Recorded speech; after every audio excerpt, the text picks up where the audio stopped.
दोस्तों, एक बंदा है, मेरा एक नेबर है, जो मेरे बेटे को विदेश जाने के लिए एडवाइस देते रहता है। कहता है यार ऑस्ट्रेलिया चले जाओ, यहाँ पे कुछ रखा नहीं है, भारत में कुछ रखा नहीं है, भारत में कोई तरक्की होने वाली नहीं है। तुम यहाँ क्यों नौकरी करके अपने अपने जात को घिस रहे हो? तुम जाओ, ऑस्ट्रेलिया जाओ या कहीं और जाओ, विदेश जाओ, वहाँ पर पढ़ो, वहीं पे नौकरी करो और वहीं पे make a life for yourself. तो ये टाइप का एडवाइस देते रहता है। मैं मजाक में कहता हूँ यार क्यों मेरी बुढ़ापे की लाठी को छीन रहे हो तुम?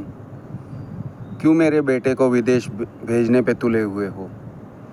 लेकिन ये मजाक है, क्योंकि अगर मेरा बेटा विदेश जाने को डिसाइड करेगा तो मैं अपोज तो नहीं ही करूँगा।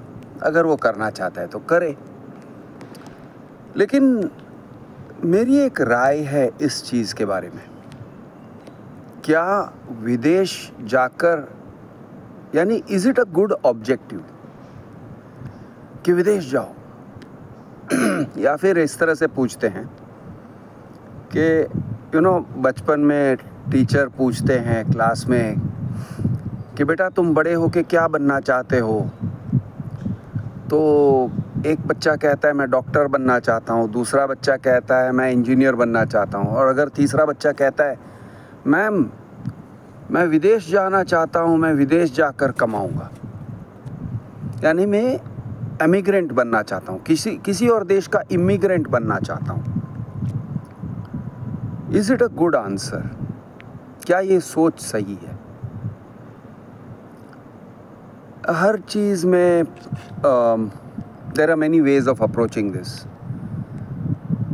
एक भावना है दिल में कि मेरा देश है, एंड आई एम पेट्रियोटिक है मेरे अंदर कि भाई मेरा देश मेरा ही देश है, अपना देश अपना देश है, उसको छोड़ के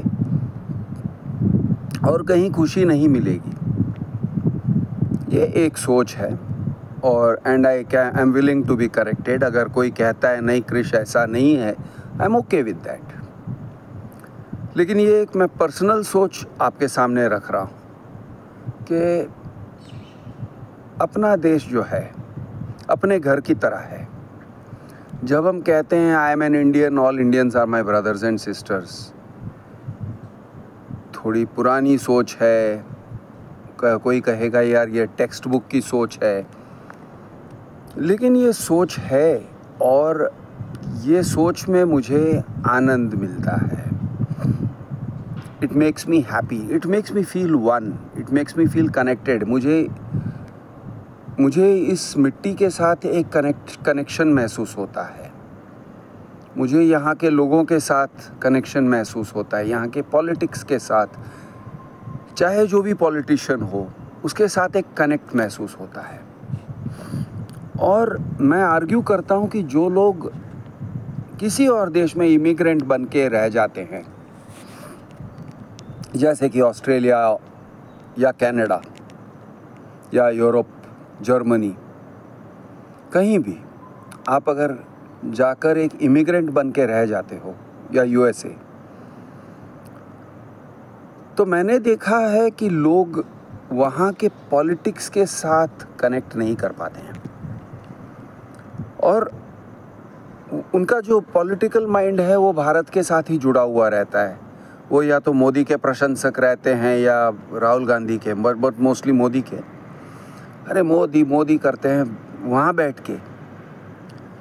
बैठ के ट्रम्प बाइडन नहीं करते हैं, लेकिन वहाँ पर बैठ के मोदी करते हैं। तो मैं इसमें से इन्फर करता हूँ कि उनका दिल जो है वो भारत में ही है, और अगर उनका दिल भारत में है तो उनका शरीर विदेश में क्यों है? ये एक सवाल करना पड़ता है। हो सकता है कि कमाई अच्छी है, ठीक है, तो आप विदेश में बैठ के कमा रहे हो, लेकिन आपकी आत्मा देश में है, भारत में है। अच्छी बात है। कुछ लोगों का हमेशा ज़िंदगी भर एक प्लानिंग रहता है, मैं विदेश से लौट कर आऊँगा, मैं जाऊँगा वहाँ पर, कमाऊँगा वहाँ पर, लेकिन रिटायर होने के टाइम पे मैं भारत में आके रिटायर हो जाऊंगा। इकोनॉमिक सोच हो सकता है कि डॉलर को मैं रुपये में कन्वर्ट करता हूँ तो it is an advantage. Dollar में कमाना और रुपये में खर्च करना, इट इज़ एन एडवांटेज। वो बात सही है, वो समझ में आता है। लेकिन कुछ लोगों के दिल में और एक भावना है और मैं उस भावना के साथ रिलेट नहीं कर पाता हूँ। वो भावना कुछ ऐसा है कि यार हमारे देश में कोई तरक्की नहीं हो सकती है, हमारे देश में कुछ अच्छा नहीं हो सकता है, ये जो देश है ना ये बेकार है, ये निकम्मा है। इस भावना से बहुत सारे लोग देश छोड़ना चाहते हैं। वो कहते हैं यार देखो वहाँ पे कितने लोग प्रोग्रेसिव हैं। तो मैं तो सिर्फ ये कहता हूँ कि जो दिखता है वो होता नहीं है। जिस चीज़ को हम यहाँ पर टेक फॉर ग्रांटेड करते हैं, संभव है कि वहाँ पर उसी चीज़ के लिए आप तरस जाओगे। यहाँ पर आप कहते हो अरे यहाँ पे सब लोग पॉलिटिक्स को लेके आर्ग्यू करते हैं, लेकिन अगर आप सिंगापुर में रहते हो या दुबई में रहते हो तो आप पॉलिटिक्स की बात भी नहीं करोगे, मुंह भी नहीं खोलोगे, क्योंकि आपको डर है कि कहीं पुलिस मुझे धक्का मार के निकाल ना दे। वहाँ पर बैठ के आप पॉलिटिक्स की बात ही नहीं करोगे, आप रूलिंग फैमिलीज़ या रूलर्स के को क्रिटिसाइज़ नहीं करोगे। कोई ली कुआन यू को क्रिटिसाइज़ नहीं करेगा, सिंगापुर गवर्नमेंट को क्रिटिसाइज़ नहीं करेगा बैठ के, या दुबई में जाके रॉयल फैमिली को क्रिटिसाइज़ नहीं करोगे। तो क्रिटिसाइज़ न करना ठीक है, लेकिन आप बोलने से अगर डरते हो तो वो आज़ादी के बिना जी रहे हो। There is no political freedom. तो क्या आप एक आज़ाद इंसान हो या फिर एक पराए घर में गए हुए संकोच से रहने वाले मेहमान हो? हाँ, मेहमान को अच्छे खाने पीने को मिलते हैं, ये बात सही है। अच्छा पहनावा भी होगा, अच्छा रहन सहन भी होगा, बड़ी गाड़ी में घूमते हो, बड़े घरों में रहते हो, लेकिन क्या आप आज़ाद हो? क्या आप आज़ाद पंछी की तरह जी रहे हो? कुछ लोगों को लगेगा यार ये आज़ाद पंछी की तरह जीना ज़रूरी है क्या? क्योंकि अगर मुझे खाने पीने को अच्छा मिल रहा है, मैकडॉनल्ड्स में बर्गर्स बड़े बड़े मिल रहे हैं, ये बड़े बड़े बर्गर्स, ये बड़े बड़े कोल्ड ड्रिंक्स, ये बड़े बड़े आइसक्रीम्स और शेक्स, तो क्या ये काफ़ी नहीं है? मैं कहता हूँ शायद काफ़ी नहीं है। मैं किसी और के लिए वैल्यू जजमेंट नहीं कर रहा हूँ, लेकिन मैं अपने ही वैल्यू के हिसाब से कह रहा हूँ कि भारत में अगर आप अपने आप को बहुत गरीब, बहुत दरिद्र, सेकंड क्लास सिटीज़न अगर नहीं महसूस कर रहे हो ना, तो भारत में ही रहना बेहतर है, ऐसा मेरा ओपिनियन है। अगर आप अपने आप को सेकंड क्लास सिटीज़न महसूस कर रहे हो, जो कि कुछ लोग महसूस करते हैं, फॉर एग्ज़ाम्पल अगर कोई दलित है या मुसलमान है और कम्युनल वायलेंस से घिरा हुआ है, कम्युनल हेट्रेड से घिरा हुआ है, और अगर वो कहता है मैं कहीं और जाना चाहता हूँ, मैं किसी विदेश में जाके रहना चाहता हूँ, विदेश में सेटल होना चाहता हूँ, तो समझ में आ रहा है, क्योंकि उसको भारत से प्यार नहीं मिल रहा है, उसे भारत से नफ़रत मिल रहा है, उसे भारत से घृणा मिल रही है। अगर वो कहता है मैं विदेश में जाके सेटल होना चाहता हूँ, कहीं और मेरी ज़िंदगी बनाना चाहता हूँ, नए सिरे से शुरू करना चाहता हूँ, समझ में आता है। या फिर कोई ऐसा है गरीबी में जी रहा है, वो कहता है मैं अपने परिवार को गरीबी से उठाना चाहता हूँ और इसलिए मैं विदेश जाना चाहता हूँ, इसलिए मैं भारत में जिस गरीबी से मैं उठ नहीं सका, हो सकता है मैं विदेश में जाके I will try my luck. सही है, मुझे समझ में आता है। लेकिन जो लोग भारत में आबाद हैं, भारत में धनवान हैं, कमा रहे हैं, माला माल हैं, सब कुछ है, प्रेस्टीज है, बंगला है, गाड़ी है, प्रेस्टीज है, इन्फ्लुएंस है, सब कुछ है, वो अगर भारत छोड़ के जाने की बात करते हैं, I can't oppose them and I won't oppose them, and ultimately वो डिसीजन उन्हीं का है। लेकिन मुझे थोड़ा सा ताज्जुब होता है कि यार तुमने सब कुछ तो यहाँ पे एंजॉय किया है, अब और कौन सी चीज़ की चाहत रह गई कि तुम बाहर जाके एंजॉय करना चाहते हो। कुछ लोग कहते हैं हाँ लेकिन वहाँ का लाइफस्टाइल बहुत अच्छा है। होगा मतलब in some places yes, in some places no. For example Canada में हो सकता है कि 10-20 साल पहले लाइफस्टाइल बहुत अच्छा था, लेकिन मुझे सुनने में आता है, जितना मैंने आजकल के मीडिया में देखा है, वो लाइफस्टाइल नहीं रहा। It is not like that. और जितने वो अमीर देश थे, अब वो उतने अमीर नहीं रहे। It is a hard life in Canada. Taxes बहुत ज़्यादा हैं, एमिनिटीज़ कम होते जा रहे हैं, पब्लिक फ्रीडम्स कम होते जा रहे हैं, यानी ओवरऑल क्वालिटी ऑफ लाइफ कम होते जा रहा है। ऐसे मैं पढ़ता हूँ और ऐसे मैं देखता हूँ यूट्यूब वीडियोस में। सिमिलरली यूएसए, जो बात थी यूएसए में शायद 15-20 साल पहले या 30 साल पहले, वो आज नहीं कहा जा सकता है। It is not there. It's a hard life, high taxes, tough life, और कोई खास प्रेस्टीज और ये सब नहीं होता है। इमिग्रेंट बन के जाते हो, इमिग्रेंट बन के ही रहते हो, सर झुका के रहते हो। आज़ाद देश के आज़ाद नागरिक बन के नहीं रहते हो। आपको अगर ग्रीन कार्ड वगैरह मिल भी गया या आपको सिटीजनशिप भी अगर मिल गया, जहाँ तक मैं समझता हूँ as a probability, it is a low probability कि आप आज़ादी को एंजॉय करोगे, इन्फ्लुएंस को एंजॉय करोगे, प्रेस्टीज को एंजॉय करोगे।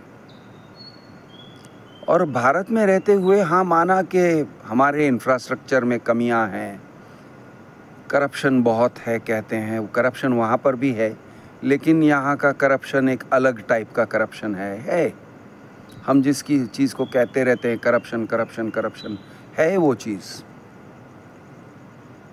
और बहुत सारी कमियां हैं हमारे अंदर, बहुत सारी खामियां हैं। We have our faults. लेकिन जो लोग आज़ाद हैं, जो लोग इन्फ्लुएंशियल हैं, जिनके पास सब कुछ है, पैसा है, पावर है, सब कुछ है, वो अगर कहते हैं कि मैं जिस घर में रह रहा हूँ, जिस देश को, यानी देश को मैं घर कह रहा हूँ, जिस घर में रह रहा हूँ, उस घर को मैं इम्प्रूव नहीं करूँगा, उस घर के लिए या उस घर के लोगों के लिए मैं मेहनत नहीं करूँगा, I will not try to stay here and improve the life over here. मैं कहीं विदेश चला जाऊँगा जहाँ पे बड़े बड़े मॉल्स हैं और बड़े बड़े चमक धमक हैं। मेरा मानना है कि वो चमक धमक एक्सटर्नैलिटी है, और शायद आप उतना एंजॉय नहीं करोगे जितना आप सोचते हो, या वो एंजॉयमेंट शैलो है, थोड़े दिनों के लिए है, और उसके बाद आपको देश याद आएगा, आपको अपना देश याद आएगा, आपको अपने लोग याद आएंगे, और आप एक अजीब तरह के भटकती आत्मा की तरह बन के रह जाओगे कि हाँ मैं विदेश में रहता हूँ लेकिन भारत के बारे में सोचते रहता हूँ, मेरे लोग जो हैं वो भारत में हैं, मेरे परिवार वाले भारत में हैं,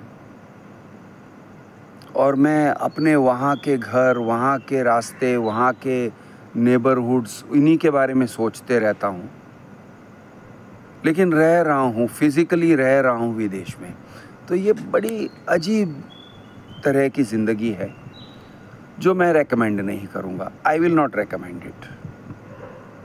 may be there are reasons to recommend it. हो सकता है कि कोई और कहे नहीं कृष्ण, तुम हर बात को समझते नहीं हो, तुमने दुनिया क्या देखा है। हम लोग देश विदेश में घूमते हैं, हमने विदेश को देखा है और विदेश बहुत सुंदर। ठीक है, very good, so let's have that discussion.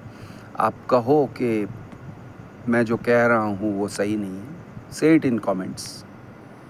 लेकिन मेरा मानना है कि ये एक भटकती आत्मा वाली एग्जिस्टेंस है कि रहते हैं यूएस में, रहते हैं कनाडा में, रहते हैं ऑस्ट्रेलिया में और भारत को तरसते रहते हैं, भारत के बारे में सोचते रहते हैं। I don't think it is a good way to live. रही बात करियर की, करियर प्रोग्रेस की, तो हाँ, यस, करियर प्रोग्रेस होना चाहिए और अगर आपको अपॉर्चुनिटीज़ मिल रहे हैं तो ले लेना चाहिए। I am not denying that. और संभव है कि अपॉर्चुनिटीज़ के कारण यूएस चले जाओगे या कहीं चले जाओगे और फिर वहीं के बन के रह जाओगे, वहीं पे सेटल हो जाओगे, वहीं पे किसी से शादी कर लोगे। अगर वहीं के बन के रह गए ना, तो मैं कहता हूँ सही है।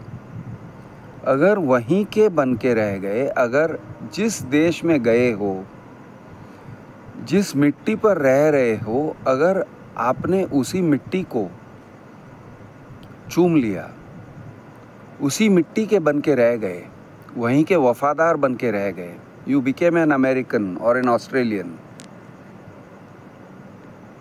तो सही है, तो सही है, तो फिर कोई गलत नहीं है।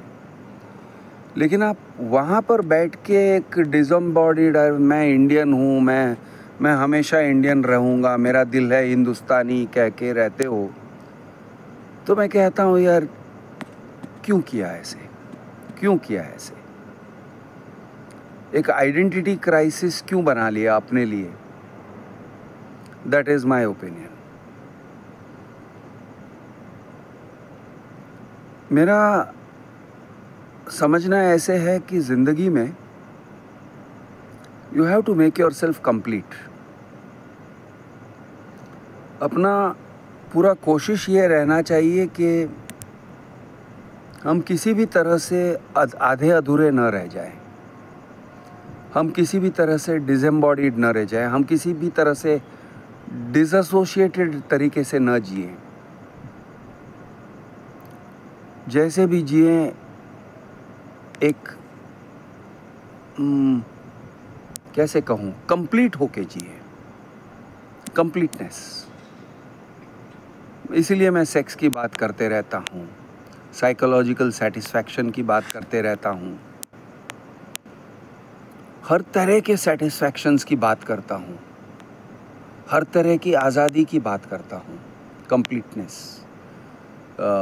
फ्रीडम।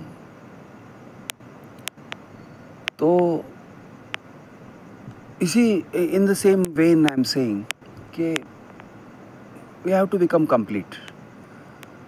और ये अपना ड्यूटी किसी देश के लिए नहीं है। इट इज़ नॉट कि देश तुम्हारे बिना जी नहीं सकता है, बिल्कुल जी सकता है।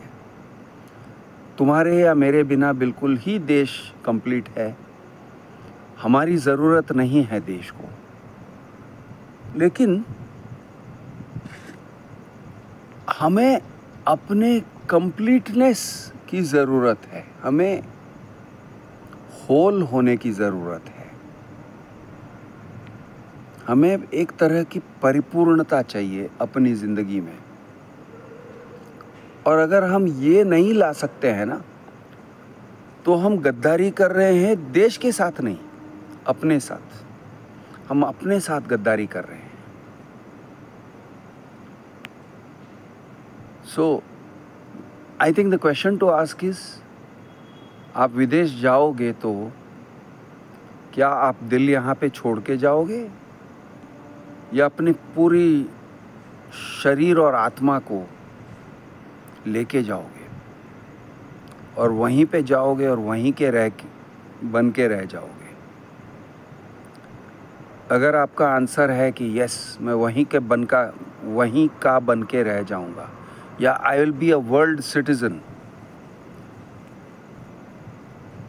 मैं पूरे विश्व को अपनाता हूँ और मैं उस तरह से रहूँगा, तो definitely you should go. That is the way forward. चलिए दोस्तों, आज के लिए इतना ही. जय हिंद.